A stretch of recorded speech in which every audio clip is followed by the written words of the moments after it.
it's voicing your opinions, but also doing it strategically. Right. And so knowing the environment, knowing a good time to voice that, but also don't stay silent. If you've got a good idea, throw it out there.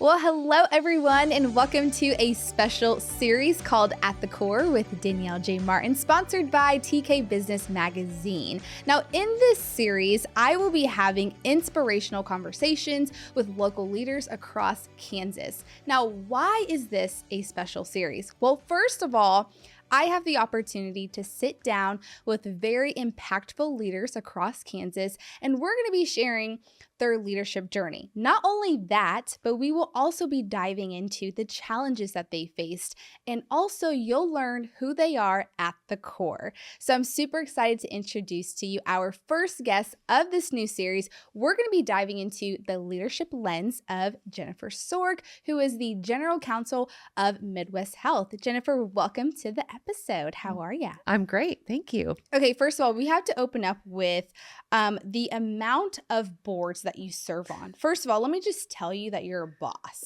okay? Well, that's crazy, but You are, because currently you serve, not only do you work with Midwest Health, you also serve on seven different boards. Honey, what is going on? How can you do it all? Let's start with that.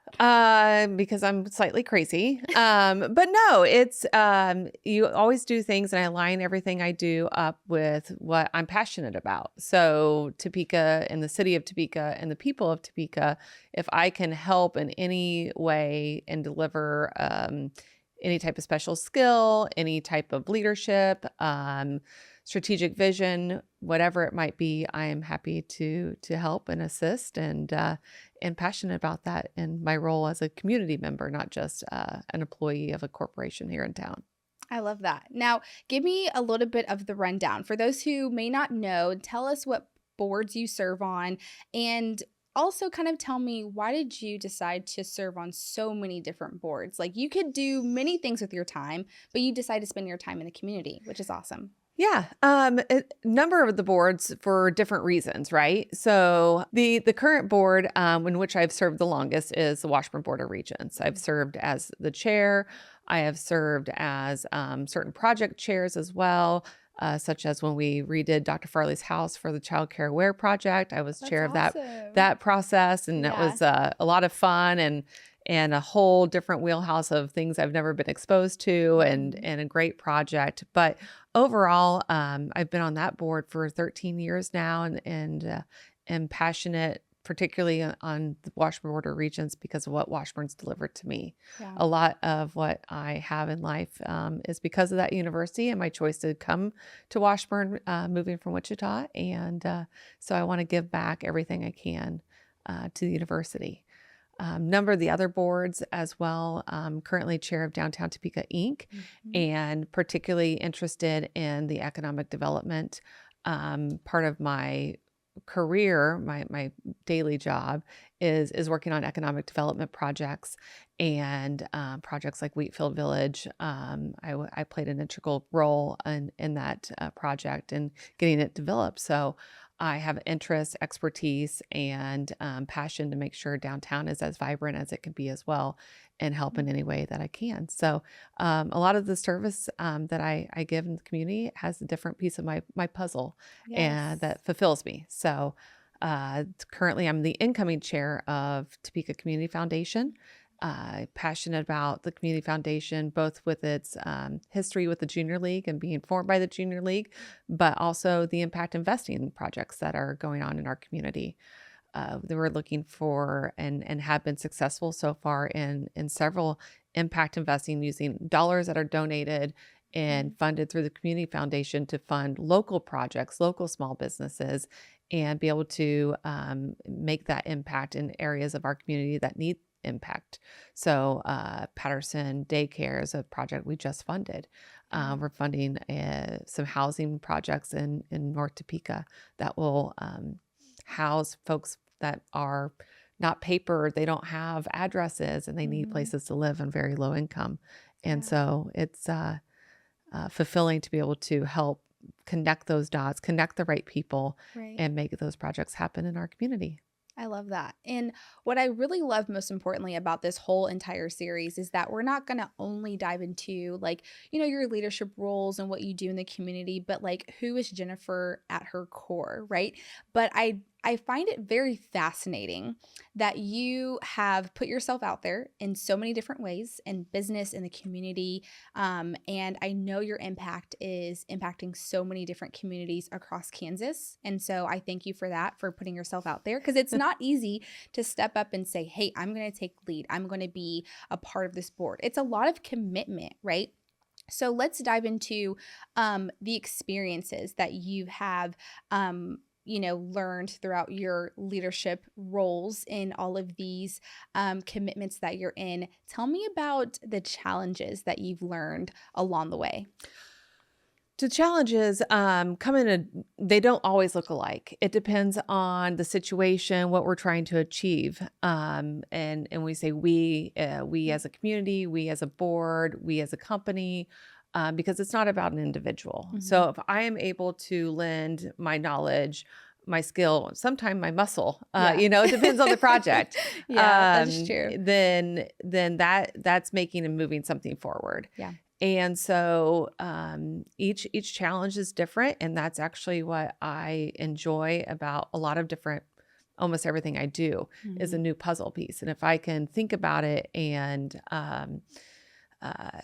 be able to turn that key just a little bit further to help put that all together and make it happen, that's actually fun to me. The challenges I don't see as barriers, but I see as an objective to overcome, and putting that together is what I enjoy.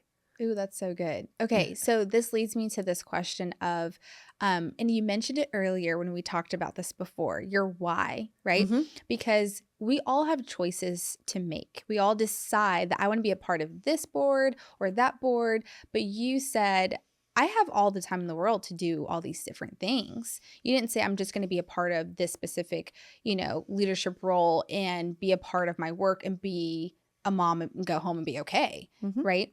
Tell me more about that why. What paved the way for you to say, you know what, I can do all these things? Yeah. So my why is me. And it's not in a selfish way. It is what is satisfying to me, what fulfills me, what makes me go. Yes. And I never wake up in the morning and say, today. Now on occasion, don't get me wrong. There are things that I'm like, I got to do this today. Or maybe I'm not feeling my prettiest or my most confident. And sometimes I think I'm more productive in leggings and sweatshirts. And so, which is so comfortable, by the way. I prefer to be in sweatpants. Is it just me? It depends on the day, right? That's true. It depends on what I'm trying to do and what my goals are. And sometimes if I am having to do like a writing project or sit with lots of paper as a lawyer, we're dealing with lots of paper. Yes. Leggings and sweatshirts are the way to go. Here we go. We're doing that. But yeah, my why is me because it's what fulfills me. So through all of my education and looking back at my education, I came to Washburn not because any of my friends were coming to Washburn, but because I had a mentor in high school who said, you should look at this university and I think it's a good fit for you. And it really was. And so through that experience, I was able to gain more confidence in my intelligence, but also just who I am because I didn't grow up in a professional household. Right. And so gaining that confidence then allows me to continue to grow and move on to the next challenge and next puzzle, whatever it might be. And you just keep moving forward. So my why is me. And then my why for me is also now my kids. Yeah. And that was a commitment. If I'm going to live in a community, I'm going to raise, I tell my boys all the time, I have 2 goals. Keep them alive is number 1, which sometimes is difficult. And 2 is to make them good human beings. Yeah. And if I can do that through demonstration and leadership and show them how to be a good community member, then that will be instilled on their lives as they grow older. I love that. When you first told me my why is me, first of all, I've never heard anyone say that before. Typically, the first thing is family, as it should be, of course. Yeah. But like when you think about who you are as a person and how you've developed, I think it's so prominent and so beautiful to say, you know what, like my why is me. I want to make sure I'm the best person I can be for everyone. And so when you said that, it really like gave me chills. And I'm like, ooh, I love that, because anyone can say that and be like, oh, that's so selfish of her. Why would she say that? You know, but you have such a powerful story behind that. And so kind of take me down the road with your why, as far as it being you and all the things that you've learned, not only in leadership and work, but just in life. What is like your overall like mantra, your motto to get you through things? Sometimes like when you talk about the days that you're like, okay, I don't want to get up out of bed. How do I get up today? Like what motto do you live by? I don't necessarily think it's a motto. I think you just have to be you. And you, if you make a mistake, own it. Yeah. And laugh about it. I'm not perfect. I'm going to probably be the hardest person about the mistake on myself and analyze it and how to be, never do that again. But we're also human, and people are people. And if you can admit that and be honest about it, it's really hard to do that. And it's come with a lot of mistakes but it's also allowed me to gain confidence that sometimes I may screw up how I say a sentence like I might today. But also it's how you learn. And if you can't challenge yourself and learn more about whatever it is, then it's not going to lead you down the pathway of fulfillment, at least for me. Yeah. And that may not be everyone's passion, everyone's drive, but it is for me. I went to law school for me. I didn't do it for anybody else. Yeah. And can we get to that space, please? Because I know we talked about law school, and I told you, I was like, okay, my friend just like got sworn in, and I just cried, and I just thought it was the most beautiful thing ever. So shout out to all the lawyers, because what you guys do is hard. It's very hard. Would you say that is like your proudest moment ever? I would say, yeah. I would say really proud of myself getting into law school. It probably wasn't even a question, but it just was always a goal since I was in the third grade. I wanted to be a lawyer. Yeah. And so to achieve that, but then the proudest moment is passing the bar exam. Definitely. So it's one thing to graduate and go, I'm good about going to school, and I would go to school all the time if I could. But it's when you go to take the bar exam, this is what's the barrier of keeping you being a practicing lawyer. And it's a 2-day, full day exam, paper, pencil, earplugs, full-time job of studying for 3 months before that. Looking at your little number on the computer and having your best friend who also is looking at her number, and we shared each other's numbers beforehand, so we knew whether or not to call in celebration or call in tears or what to do. And we're screaming up and down, just screaming and jumping up and down in excitement.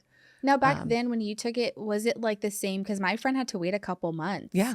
That is exhausting. Yeah. And in our situation, they published the results a couple days early. So I wasn't even looking at the results until my friend called and said, "Did you see?" And I hadn't yet. Yeah. And there led to a lot of excitement. Yeah. I love that. Okay. So, but looking at your life, I mean, so much accomplishment, lawyer, general counsel, all these different boards that you're on right now. Are you proud of everything that you've done? And then is there a such thing as a lowest moment that you've had? I'm proud of everything I've done. Whether it's turned out good or bad, it's always a learning opportunity. And I am kind of a pick up your bootstraps and move on person.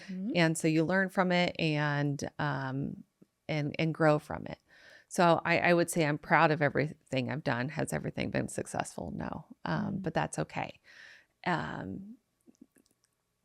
don't know if I've ever had a low moment. I've had challenging moments. Right. I was let go from my first law job, Really? like my first job as a lawyer. And What was that like? Looking back at it now, it Yeah. was the best thing that's ever happened. But Right. in the moment, it's not, right? Yeah, like, but it this it wasn't sucks. a good fit. I Yeah. was looking for other opportunities and that Okay. hadn't panned out yet either. Mhm. And it just wasn't a good fit. Mm. And there wasn't anything dramatic to point to. It Right. was just being a young lawyer and Mhm. really not knowing what to do, and then not having a support system within that organization to say, hey, Yeah. let me be your mentor and show you how to do some relatively simple things. Right. Then it just didn't work out. And Mm. being unemployed for a few months as a That's lawyer, scary. a little scary. Yeah. Luckily, we hadn't been a lawyer very long, so I wasn't Right. living any particular lifestyle. Not yet. But I'm Um, sure like all the funding that you put into becoming a lawyer, you're like, okay, where is the return on this investment? Like, yeah, where are we at? but then you're anxious to get the first offer, and you take the first offer as a young person. I think True. either Yeah. graduating, undergraduate, any situation. Yeah. Oh, it's your first job, and in hindsight, it was the first job. Mhm. But it wasn't a place where I was going to be successful. Right. And I didn't know that. I'm 23, 24 years old at the time, and Yeah. did not know that wasn't a good fit, which then led me to learn from that. And when I went to look for new positions, Mhm. I wasn't going to get myself back in that situation. Right. And so pivoting and finding then a place where I landed with the insurance commissioner's office, Yeah. and finding great success there, Definitely. and moving up in the ranks and being successful there gave me the confidence, but it was a great fit. Yeah. And take me to that space. Like, can you dive a little bit deeper for anyone who may be in that pitfall place? Like, you get this amazing opportunity at the time, becoming a Mhm. lawyer, and then you get let go. And then how do you bounce back from that and continue to move forward? Well, you find subsidiary income. Mm. I substitute taught, and You were? I Really? did for a few months while I was Okay. looking for positions, Yeah. and still had bills to pay, Yeah, that's true. and so picked up substitute teaching, which would allow you, of course, to not work certain days if you had job interviews. Right. But if you're in that space, you just have to reflect as to why you're in that space. So now that I oversee and work in employment law with 4,000 to 5,000 employees that, have complicated issues, Yeah. and you're looking at individuals who sometimes just aren't in the right work environment. And I try Mhm. to be honest about that when I'm hiring in my own world, in my own shop. Right. If you're someone who is extremely structured, for instance, Mhm. probably not a great work environment. And being transparent about Yeah, it, definitely. because at the end of the day, I need someone working with me to be be happy, enjoy coming to work, but also be Right. able to function in that work environment. Mm. And you really just have to have self-reflection as to what one makes you happy, Yes. but honestly, take a look at what makes your wheels turn Yeah. and work well and be successful, and finding a space that is that environment. I think that's super important. I'm glad you said that because it leads me to this next question that I had for you about like what sets your soul on fire, and how did you know that like, ooh, this is the thing, like this is it, right? And I think sometimes like coming from the just generic space of like, okay, go to school, go to work, this is what I'm supposed to do, right? Like that, just like the simple system of like, this is what I'm told to do. And then you get to that space, you're like, ooh, I don't know if I really like this job anymore. Right. Right. You're Right. like, You're I don't know like, if this is for me. Or even like getting into a leadership position, you think it's fun and exciting. And then you get into it and you're like, okay, this work is not for me. For you, how did you find like what sets your soul on fire? Well, the Junior League of Topeka. I joined the Junior League several years ago, Yeah. and really learned how to be a community volunteer, and had folks, and I was frustrated. I was frustrated with the league at the time, frustrated maybe where I fit in at the time. Yeah.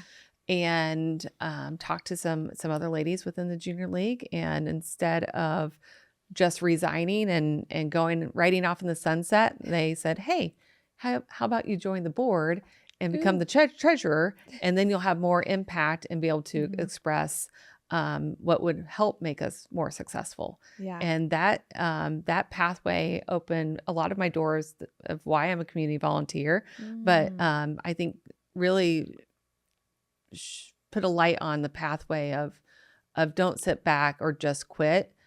Instead, be impactful and be a leader and trying to make those changes.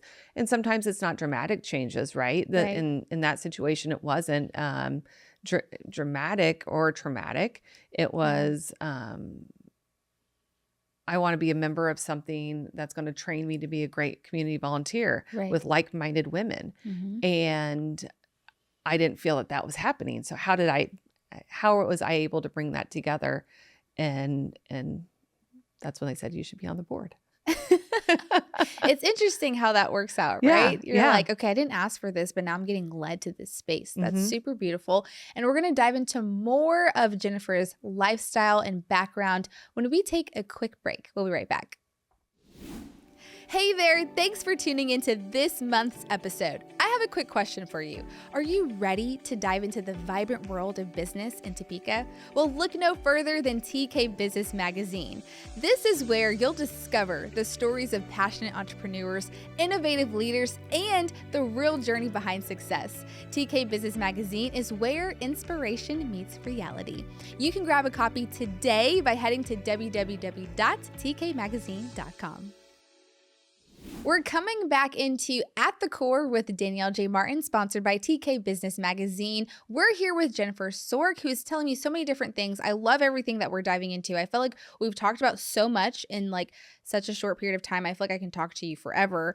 Unfortunately, I do want to ask you very specific questions that I would love many people to learn from, like just the insights that you have, right? Because I feel like you are a woman of gold, just so much inspiration, so much insights that we can learn from, right?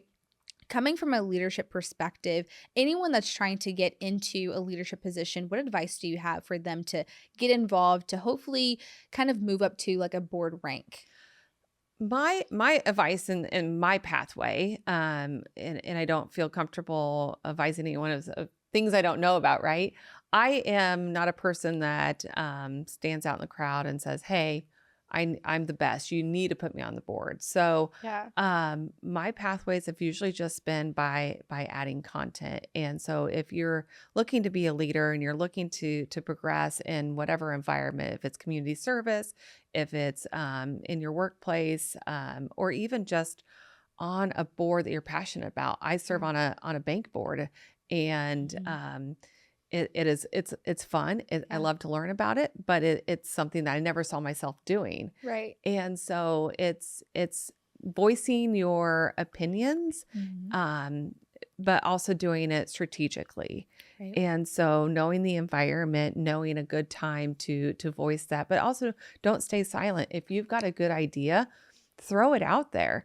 And, your job may be a certain job description, but push yourself and also push your coworkers and say, hey, I have an idea about this, which may be outside your job description, but throw it out there. And that will allow you to be seen and be visible and share with others that you have good ideas and deserve to have a voice in that room. Yeah. And what advice do you have for maybe like specifically women kind of like stepping up more into that leadership role? I feel like it's so important to have more of us at the table. Just like, what are your insights on that? So I think as a female leader, right, I am often in boardrooms that I may be one of few women in the boardroom.